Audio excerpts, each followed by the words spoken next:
Hi, I'm Leta. I'm 13 years old. I have autism and severe dyslexia, and my mentors are Chloe and Mon Arnold, and you shall see a picture of them. And also, I love urban, and I love Hollywood, and I love my puppies. And also, it's all about being my autistic self, and also I stumbled there, blah, blah, blah.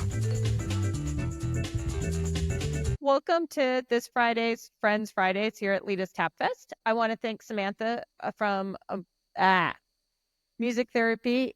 Can we tell I have some issues? From Boise Music Therapy Company for coming on today. Thank you so much. Would you like to introduce yourself to our audience and tell them a little bit about yourself? Yeah, so I'm Samantha Foote, like you said. I own Boise Music Therapy Company, and I have the Every Brain is Different podcast. I have been doing music therapy for 13 years, and I work mainly with kids and adults with autism and other neurodivergent diagnoses. And music therapy, for people who don't know, is just using music to work on non-musical goals. So like motor skills, communication, social, emotional, any of those different things, we can use music to work on those goals. Did you want to try asking the questions, Leta? She's looking at me. I told her you have a daughter who's in dance, and she's like, all I want to do is skip to asking all the questions about her daughter. Oh, nice. She's definitely in that age group at dance where they're all focused on the babies going, oh, they're so cute. Yeah, that makes sense.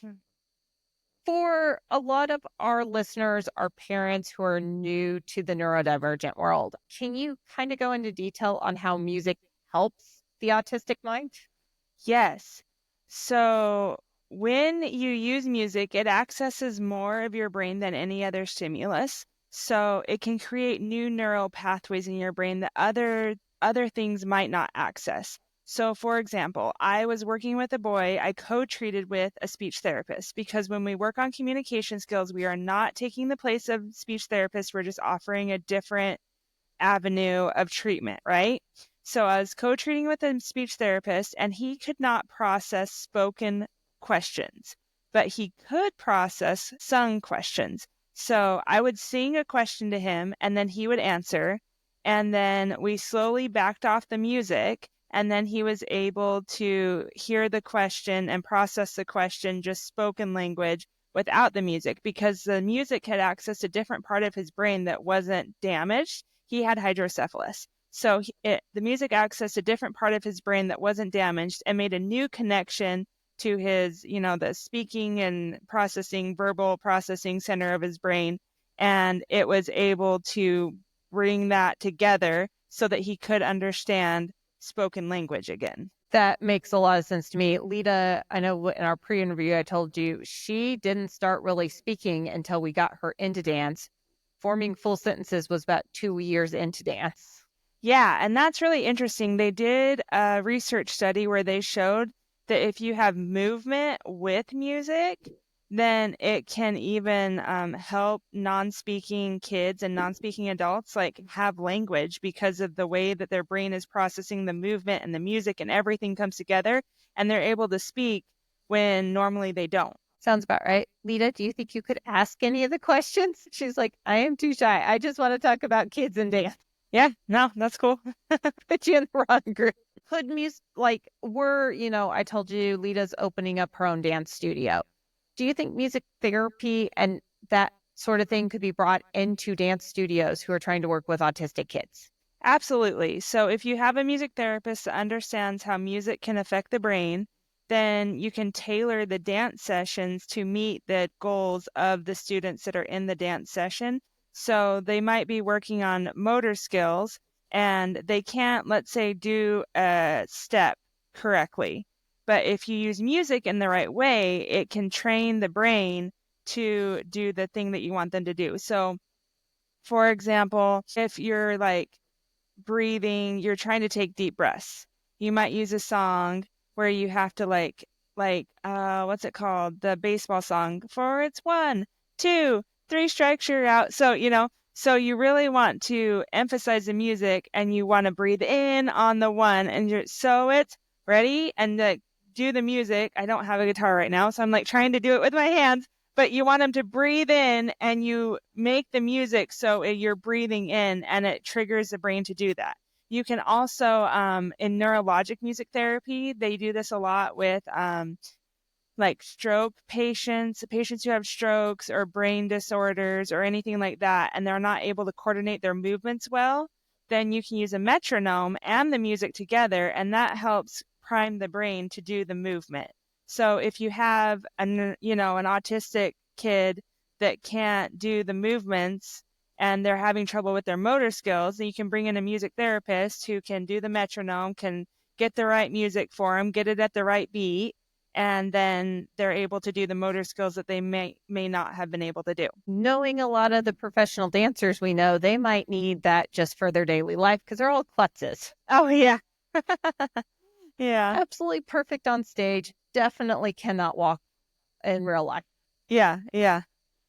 And Leta's laughing because she knows exactly what I'm talking about. All right. Did you want to ask a couple questions? Because you're like, I just heard baby and dance. What dance does the baby do? I didn't hear what she said. You got to be a little louder, honey. What dance does the baby do? What dance does your daughter do? Oh, dance. She does. I heard what and dance, and I'm like, I didn't hear the middle. So she does like a tap dance, not a tap dance. Oh my gosh, what am I saying? She does a ballet. She does ballet. And it's more of like an introduction class. So they kind of like do a few different styles together. They bring in different things together because it's her first year doing dance. So yeah, that's what she does. Definitely enjoy this year. It will go way too fast. Yeah. Yeah. They are so cute at this age. And then it's not that she's not cute. It's just you can say that into your microphone. It's a podcast. She's like, I'm not speaking into my mic today. Teenagers and autism, it's a whole different ballgame. Yeah, for sure. Trust me, when she gets older, she'll be the one like sneaking back into the baby's class, and you're like, you have your own class to go to. Well, it's really fun, I think, with the younger kids, especially like my daughter has autism, and it's really good for her to go to the class and just have a non-threatening way to interact with other people and learn to interact with other people, where, if you just took her and if you ask her a question, she will not respond. But if you like start doing the dance and ask her to do the dance, then it's a non-threatening way to get her into it. And even I just want to tell parents, like, if you take your child to like a dance class or like a mommy and me class, if they're younger and they don't automatically like start doing the dances, that's okay. Like, they're performing for people and it might be a little bit scary. So if they just want to take it in, totally cool. I mean, Leta didn't start dancing till she was 6. Because her physical therapist, because she's got a bad right hip, on top of all the autism and the autoprocessory disorders and the visual issues where she tracks wrong with her eyes. She also has a deformed or misformed right hip. Yeah. She's like yelling at me across the room. It's not your fault. That's right. She was at 11 months. She was trying to do a pirouette in the kitchen and landed poorly on, because pirouetting at 11 months is not a good idea. You're the one who let me watch Phantom of the Opera at 11 months old. Not my fault. You're the one who allowed the baby to watch the theater. Yeah, she was watching the 25th theater production of Phantom and decided she could be like ballet guy on it and did not make the pirouette, landed on her hip wrong and popped it out of joint. And the doctors were like, well, we'll just see if it goes back in because she's young enough. We shouldn't have to pop it back in. Spoiler alert, it didn't go back in. Oh, no. So she has grown up with the hip is out of socket and that deformed the hip joint. When she first started, you were lucky to get her to tap her toe, and now she's dancing on stage with some of the best. Yeah. So that just goes to show, like, you can't judge based on what it is to start out with or what people say, like, someone's ability is. Like, you just got to let them do their thing and they'll be fine. But yeah, and like, it's weird because every autistic person has a STEM. Hers is tap. Yeah. And her teachers have gotten very annoyed. We're bringing in way too many therapists. Not really. It's good to have therapists as dance teachers. Yeah. But she's had so many teachers go, can I correct your STEM for you? Oh, no. It turns out that's not easy to do. Yeah. Yeah. That I don't mess with people stimming. So They let just 'em want to, do.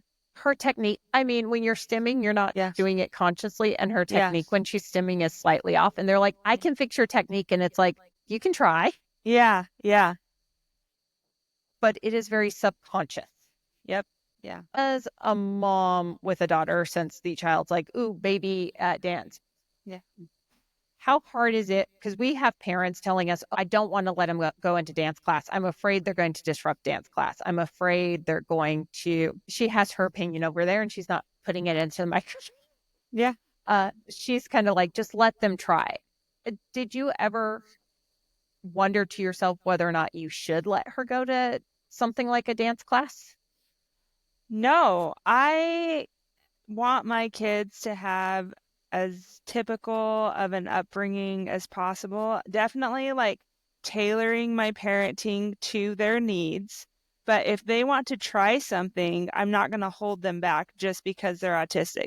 And if like my kids tried soccer and baseball in a neurotypical league, it didn't work out for them. They just were not a right fit. And so we went and found another league that was made for kids with disabilities. And they are thriving there.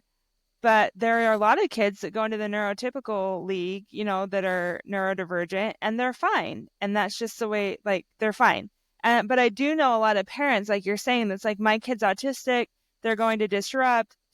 Let them disrupt. And if it's really not a good fit for them, then you can move them somewhere where it's a better fit for them. But definitely let them try. Like, I'm never going to tell my kid, no, you can't do that because you're autistic. Definitely. I think she turned off her microphone because she has some opinions about these parents. Yeah. Yeah. You can say your opinions if you'd like to. It's your podcast. Your name's on it, preferably without the cursing, third teacher. Yeah. Speaking of that, like we've had a few parents, we're trying to put together, I told you, a dance studio version of the IEP. And they're kind of looking at me like, you are crazy. Why would my child's teachers need to know everything about them? Like how they learn and what quirks they have? As a parent, do you ever feel like you need to I'm trying to figure out how to say this. Like you need to not tell people what is special about your child, what quirks they may have that could be interesting? Or do you feel like you should be able to tell everyone who's working with your child, these are my child's quirks? I tell them what my child does and their quirks. And like my daughter I swear she has like selective mutism where she just will not respond because of anxiety. And I tell them, like, this is what she does, this is how she operates, because it's letting them understand your child. I know a lot of parents don't want to tell like a teacher that their child may be different.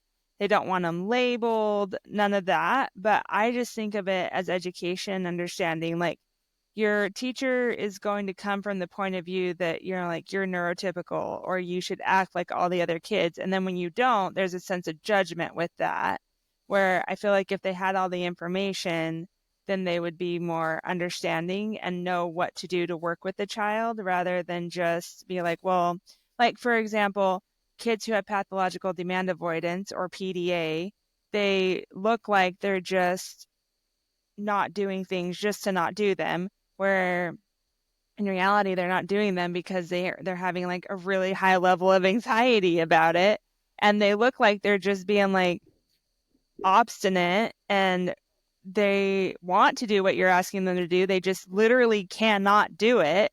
And so you can come at it with a different level of understanding rather than just being like, well, if you don't do this, I'm going to like punish you, where you can say, okay, I understand you have anxiety about this. Let's figure out a way to get it done, or we'll come back to it. It's just a different level of understanding. Yeah. I know Leta, like most autistic people, I'll put myself in there too. I don't like looking people in the eyes. It's not something I enjoy. She doesn't like looking people in the eyes. The number of adults who've gone, well, that's her being disrespectful because she won't look me in the eyes. And I'm like, no, that's just a quirk of autism. Yeah. People need to get over the eye contact thing. They do. It's so stupid. It's like, why do I need to look you in the eye?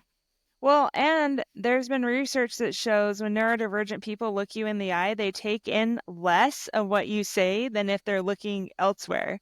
Because I know when I look at people, like I'm neurodivergent, when I look at people in the eye, I'm constantly being like, have I looked enough? Do I need to look away? Am I staring too hard? Like what did they say again? Like, I don't know what's going on anymore because I'm worrying about the eye contact.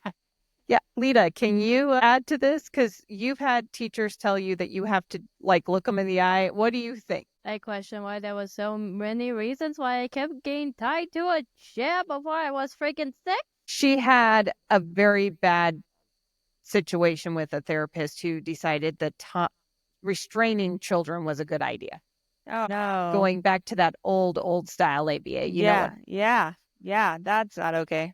I kind of feel like new style ABA needs to separate themselves from the older style. Yeah, maybe get a different name because it's not all the same. No. Oh, and it was someone who'd been trained old style. And it's like, no.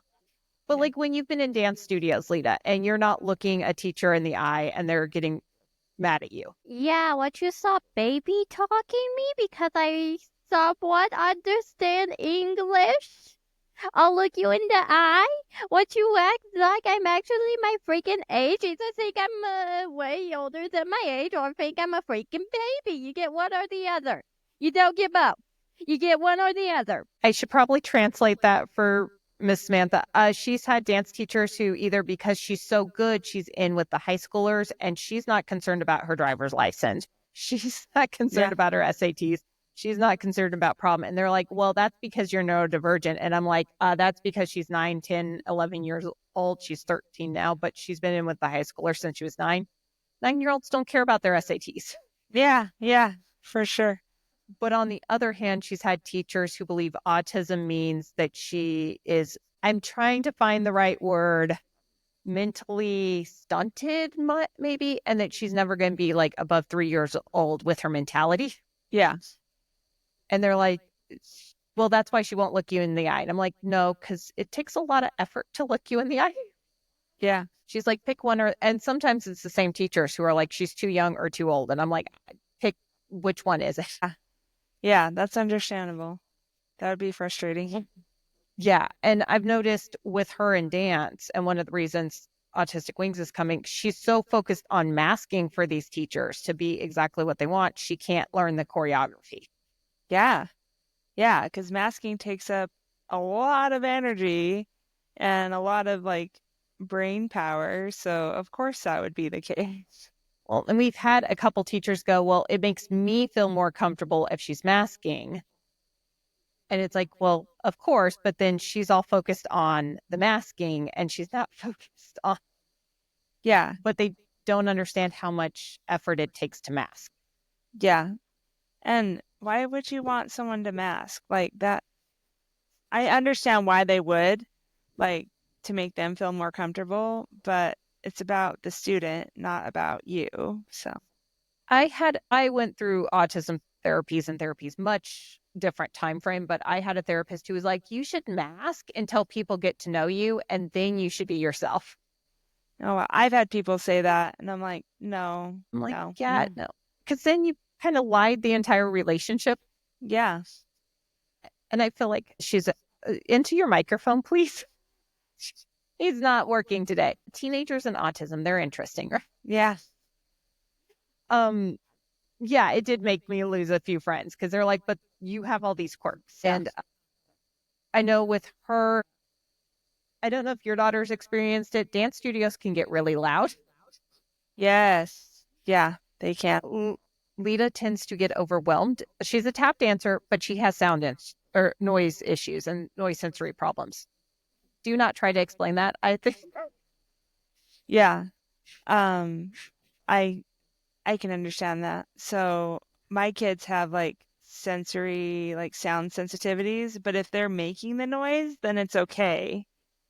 And they are really, really loud. But if they're not making the noise and someone else is, then it's not okay. And thankfully, she works with great choreographers. She will have meltdowns after she's done something on stage. She needs to get off stage before the audience starts applauding because that is too much noise. Yeah. But in studios, she'll put her canceling earphones on and then sit there and go, adults need to learn what inside voices are. Yeah. Your headphones. And we've had a lot of teachers go, well, that's her being disrespectful. And I'm like, or we're trying to not melt down. Yeah, like give her a chance to just mediate the sound so that she's not overwhelmed by it. Like that's not disrespectful. So She's looking at me like, why? With music therapy, bringing it back to what you guys do, because I am in awe by music therapists. And I've had friends who were told by their music teachers they couldn't do anything, ignore the Grammys, Tonys, and Oscars that they have for music. Yeah. Do you ever see some of these kids like latching onto the music to the point that they could maybe make a career out of it? Absolutely. I've seen kids who are very, very creative and they can hear things that other people can't. It's like Temple Grandin talks about the different ways of thinking, right? So you got like your creative thinkers, math thinkers, picture thinkers, different things like that. And people like I'm working with this kid right now that I introduced him to GarageBand and he can make beautiful music. And I'm like, you need to make music for like movies and stuff because we're working on emotions. That's why we're using GarageBand. And I said, write a song that's sad and then take it to happy. And he was able to do that. And he's 9 years old. Like, what 9-year-old can do that, And then there's just other kids that they just hear things and can see the music and they're able to put it together in a way that other people just can't. And definitely kids can learn to use it and make a career out of it. I'm always in awe by my friends who can put the music together because I don't see how they're doing it, but I can enjoy it at the same time, obviously. Yeah. Kind of like we had an episode where we break down one of her tap steps, and because her brain is miswired, and I will acknowledge that autism is a slight miswiring, she can put together a combo that her neurotypical friends can't because it goes in the wrong direction, but to her, it's the right direction. Yeah. Yeah. So kids can just see things, or people who are neurodivergent just see things in a different way and can do things in a different way than neurotypical people.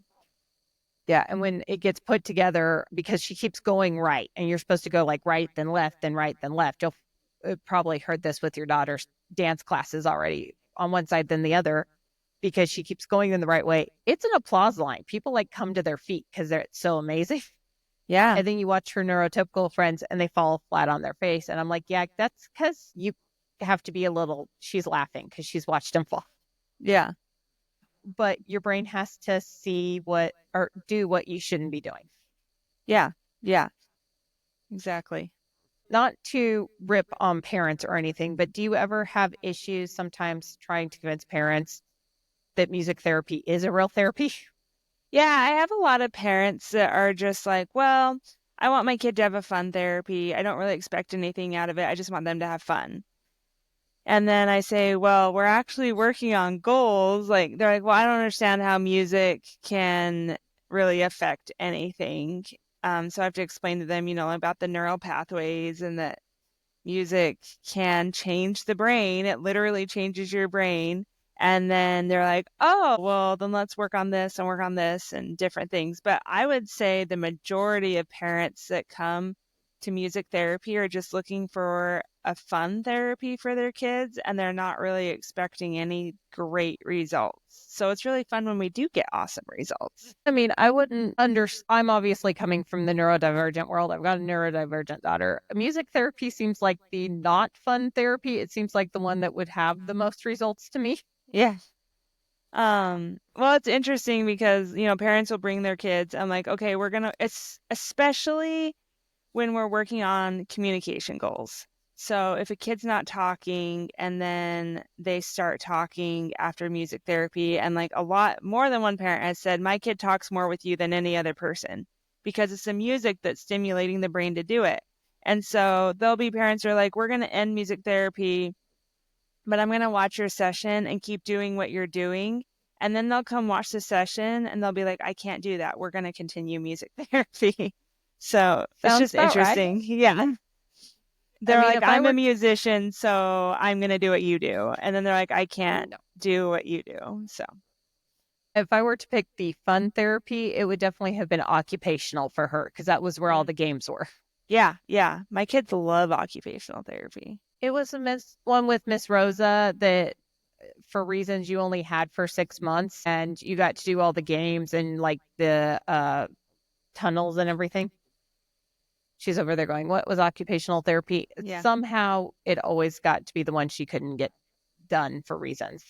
You mean the one that was less evil than the big giant scary tower? Yeah, she's had some bad therapists, which Yeah. hopefully we're getting rid of all those. Yeah, you never know what you're going to get. It's the old, and I'm not trying to pick on she's in the background yelling. We were at an older style therapist who felt that you needed to turn the kids typical for one of her speeches. And she has a sensory issue with pizza and junk food. And I'm like, she also can't speak. So let's work on maybe the language. And they're like, no, she'll be teased if she can't speak or eat pizza. And they were force feeding her pizza. That's not appropriate. She was older, and the young parents who were, once I found out, it was like, I'm going to go talk to the dean of the department at the college and go, hey, do you know what's going on? Yeah. And all the other parents were neurotypical parents. And they're like, oh, but we've been told we need neurotypical kids. Yeah. I'm really glad that there is this movement of just accepting neurodivergent people the way they are and not trying to turn them neurotypical, because you don't turn a kid neurotypical, they just start masking more. Right. And I was going to ask you about that. Do you have a lot of parents who come to you who are hoping you'll turn their kid neurotypical? Not as much anymore. When I first started back like 13 years ago, I did have parents. So it'd be like, I just want them to fit in. I just want them to be like all the other kids. I don't want them to be different. And now they're more like, my kid doesn't talk, I want him to talk. Or my kid can't walk, I want them to walk.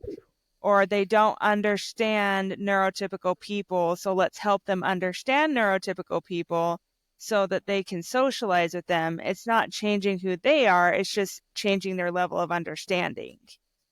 Which I get that. I was like, can we get her to talk? Because talking is important. But yeah, there were therapists that are starting to retire, which tells you how old they were. Yeah. Who were like, no, we need her to be typical. And I'm like, no, thanks. I'm not typical. I don't need.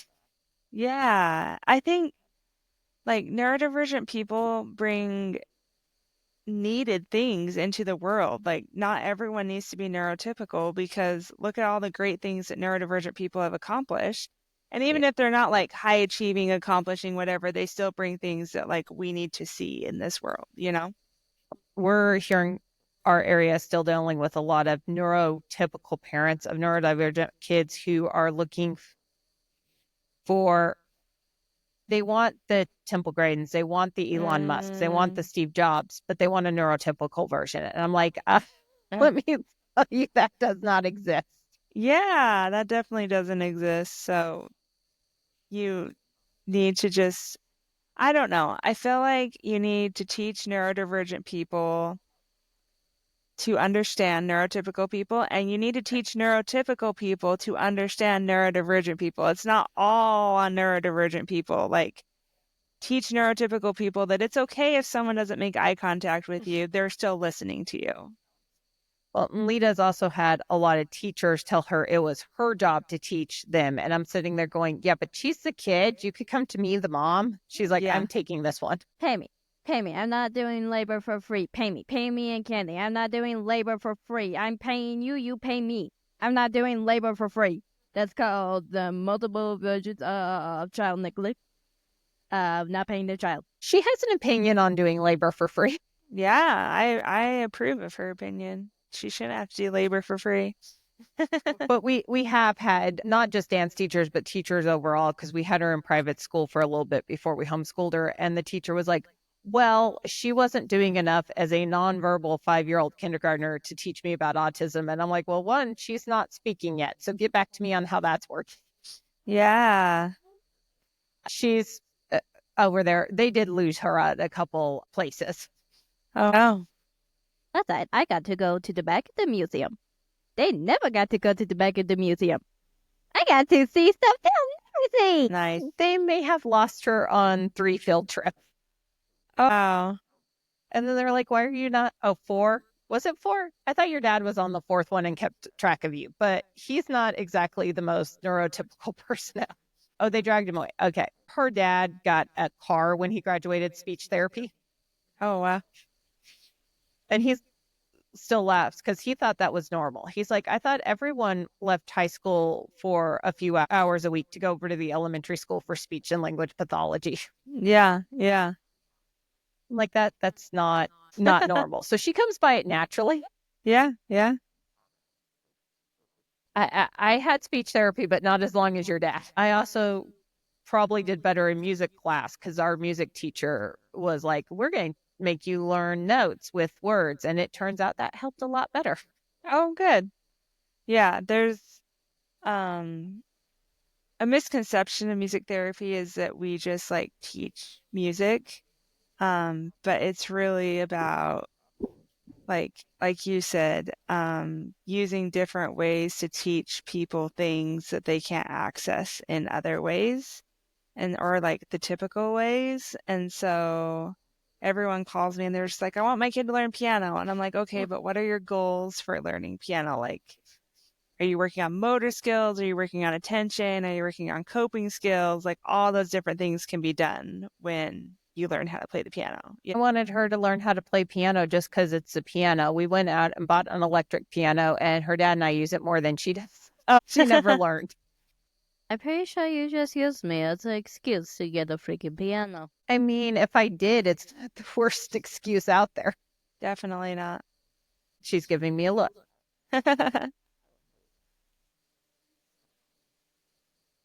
Obviously, I have ADHD and cannot keep a conversation going the way it should. No worries.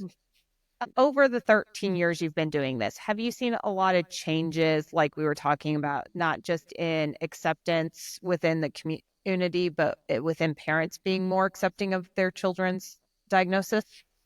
Yeah, when I started, when parents would get an autism diagnosis, it was like a death sentence, really. Their doctors said, your child will never do this, they'll never do this, they'll never do this, like just give up on them, And now parents are like, okay, my child has an autism diagnosis. Here's what we're going to do to help them. Here's what we're not going to do because we don't care about changing them. So I think I love how I'm seeing this inclusion movement where we're going to help them. We're going to get them, the things that they need, but we're not going to change their personality. We're not going to ask them to mask. We're not going to ask them to do things that they don't want to do. And we're not going to force them into therapy. So like ABA, for example, I do ABA in my company, not music therapy and ABA together. We're two completely separate services, but we come from not affirm, but like, what's it called? Anyway, the child has to agree to do what we're doing. We're not going to be like, you have to do this. And we're not going to say, if you do this, you like get a gummy bear or something. Like we're not feeding them like all their favorite treats to get them to do what they need to do. It's more play based. It's more like, let's learn how to take turns while we're playing a game. It's not as fear based anymore. So they're not in fear of getting things taken away. We're really working from that positive approach. And I actually ask the kids that I work with if it's appropriate. I say, what do you want to work on? What goals do you have? I mean, I just started music therapy with a 9-year-old this week. And I said, what goals do you have? Why are you here? Why do you come to music therapy? And he told me, and I was like, okay, great. Let's work on that, And we're not just being like, well, I want you to appear more neurotypical, so we're going to make you into a neurotypical kid. We're going to give them the tools they need to be the neurodivergent person they are and be successful. I understand that. We're bringing a dance version of an IEP, like I've said a couple times. And I want the older kids like Leta's age, because she has already like looked at this and gone, Mom, you forgot sensory issues on here. Mom, you forgot allergies on here. Mom, you forgot this. By 13, I know it's not your fault as she's screaming at me, but by 13, you should start learning to be your own advocate if you can. Yes, absolutely. And that's one of the things that I focus on a lot is being your own advocate. Like if you don't like something, if you don't want to do something, then say you don't want to do it, but say it in a respectful way. So, I'm working with a 3-year-old, and every time she doesn't want to do something, she just screams at me. And I'm like, okay, well, what do we say? And now she, instead of just screaming at me, she's like, no, thank you. Or, something like that. And so definitely, and I respect that. Like if she says, no, don't do that, then, we respect it, and teaching them that they can say what they need. Yeah. Well, I know with our dancers, we've got a couple, especially since we start at 3, some of them, there are days they're just not okay doing dance class, and that's fine. Yeah. Yeah. If it's just a day that it's just not clicking, there's no need for a parent to get upset. There's no need for a parent to be mad at the child. It's just a day it's not working out for us. Yeah. And that's okay. I mean, if you think about adults, like we don't do all the things all the time. Like we need breaks, we need mental health days or whatever, So I just think about that. Like, don't expect more out of your kid than what you expect out of yourself, kind of. That's probably the better way to put it. Than I'm like, they're 3. It's okay that they're having an off day. Yeah. Yeah, for sure. And the parents are like, but they're just not paying attention. They're not following the teacher's instructions. It's like, we have 3 kids per class with a teacher and a helper. Trust me, it's not a big deal. Yeah. Yeah, for sure. Your daughter's in a neurotypical dance class, correct? Yes. And you said she was doing, I'm guessing it's either creative movement or like the combo classes. Yeah. Yeah. Does she enjoy it being more than one style of dance she can get to do at once? Yeah, she really likes it. It's a hard transition. So whenever we tell her she's going to go, she's like, no, I don't want to go. But then we get her there and she gets in the dance class and she's totally fine. And so we just have to think of those transitions. Now, if she would, say she didn't want to go and then we get her there and she doesn't want to be there, then obviously it's not a right fit for her. We're not going to do it. But we have to remember, like, transitions are really hard for most autistic people. And so she doesn't want to transition from like our home to the car to the dance class. But once she's in the dance class, she loves it. And, sometimes she doesn't participate though. And the teacher's like, That's well, fine. she's not participating. And I'm like, yeah, she's not participating in your free movement activity because she doesn't know what to do. Like, she's really, really good at, the teacher saying, do this movement, and she does that, or follow me, and she follows the movements. But then they have free dance and she doesn't feel comfortable doing free dance, and that's okay. It's perfectly fine. I mean, Leta had to grow into doing improv, and now if she does not do it in the middle of a dance, people are looking at her weird because it's become her favorite. Yeah. We've got parents who are like, well, combo classes may not be right for my kid because our preschool class is 30 minutes. That's about good for a neurotypical kid. It's definitely perfect for an autistic kid. Mm-hmm. I know a lot of the other autistic preschool programs in town are an hour long, and I'm like, that drives me crazy as an adult to be an hour long. Yeah. Yeah. My daughter's is 30 minutes, which I think is good. Yeah. And it's like, and you can change, but that transition, it's making sure that transition, because we've had to talk amongst ourselves with the staff. How do we transition between the dances in the combo classes? Yeah. Transitions are the key. They are. Thankfully, we have therapists on staff who have been dance teachers for 20 years, and they're like, ooh, good. I can, and they're not dance therapists. They're speech therapists. They're OT. They're physical therapists, which is nice to have because they know all that stuff too, if that makes any sense at all. Yeah, that's awesome. And they know the neurotypical dance world. So you can kind of, we're trying to merge the two and not just do adaptive dance, if that makes any sense. Yeah. Yeah. But You're just not talking today. She is definitely being That's okay. it is definitely, yeah. And I know transitions are hard. I think my little sister still has hard transitions, and she's been an engineer for almost 20 years. Yeah. In college transition classes where she would be like, why do I have to transition between classes? Why can't the professors come to my room? Yeah. And she was an adult saying that. Yeah. Well, thank you so much for coming on today, Samantha. I really appreciate it. Yeah. Thanks for having me. I really enjoyed it. Are you going to talk now, kiddo? Because you picked up the mic. We really appreciated it, and we'd love to have you on again sometime if that works out. Yeah, that would be awesome. This is Amanda from the future. I was editing and realized that we had forgotten to ask Samantha where you guys could find her online. So let's do that real quick. Samantha is the host of her own podcast, as she previously stated. Every Brain is Different. You can find that on Spotify, on Apple, on Amazon, or at everybrainisdifferent.com is their website. It's amazing website or podcast. I highly suggest you go look into it. You can also find her at Every Brain is Different on TikTok, Instagram, YouTube, Facebook. She also, like she said, is the owner of Boise Music Therapy Company, which I believe you can find at just BoiseMusicTherapyCompany.com. We are, as always, going to have her bio listed on the website. All of the ways to get a hold of her are in the description below. Go check out music therapy with Boise Music Therapy Company. Go check out Every Brain is Different. You are not going to regret going and checking that out. Check her out on Instagram, Facebook, all the other socials. She was an amazing guest, and I do apologize again for not asking her. Thanks for tuning in, and we'll see you guys later.